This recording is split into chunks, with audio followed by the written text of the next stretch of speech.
Lugupeetud istungi juhataja, head kolleegid, head inimesed, kes jälgivad meid interneti vahendusel.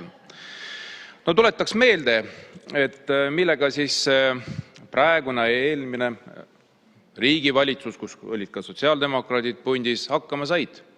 Siin käis pikalt maksufestival, nii nagu väljendas peaminister. Meie nimetasime seda maksufestivali maksupõrguks.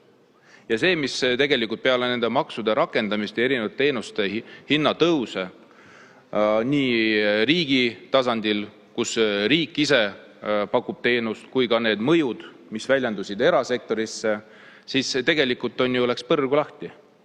Majandus seisab, majanduskasvu ei ole, majandus langes, inimeste toimetulek langes. Kõik need maksud ju sellisel viisil mõjutasid. Ja juba tol ajal, kui hakati sellega pihta, me hoiatasime. Me hoiatasime teid, me hoiatasime sotsiaaldemokraate. 28 erinevat rida. 28 erinevat rida, kus on nii maksud, teenused, me räägime haiglavoodi tasudest ja nii edasi. Te olite osalised selles. Ja siiamaani te ei ole vabandanud Eesti inimeste ees. Lauri Läänemets tuli küll nüüd praegu ilusa kõnega, rääkis lastest ja kuidas see tuleb bussiga ikkagi tuleb võimaldada, et nad saaks liikuda. Andke andeks. Teie olite need, kes regionaalpoliitika eest vastutasite ja tasuta ühiskondlik transport, maakondlik ühiskondlik transport, teie panite selle kinni. Ainuke koht, kus on veel tasuta ühistransport, on Tallinn. Jumal tänatud ja see läheb edasi veel.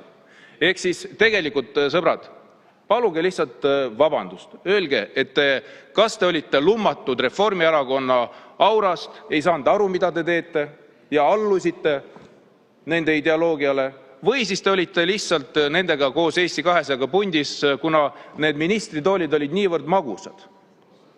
Nüüd te rääkisite sellest, et käibemaksu tõstmine, see on tarbimismaks, see ei ole hea. See viib hästi palju raha ära, eriti nendelt inimestelt, kes saavad väikest tulu. Loomulikult, ka selle osas me andsime oma hinnangu.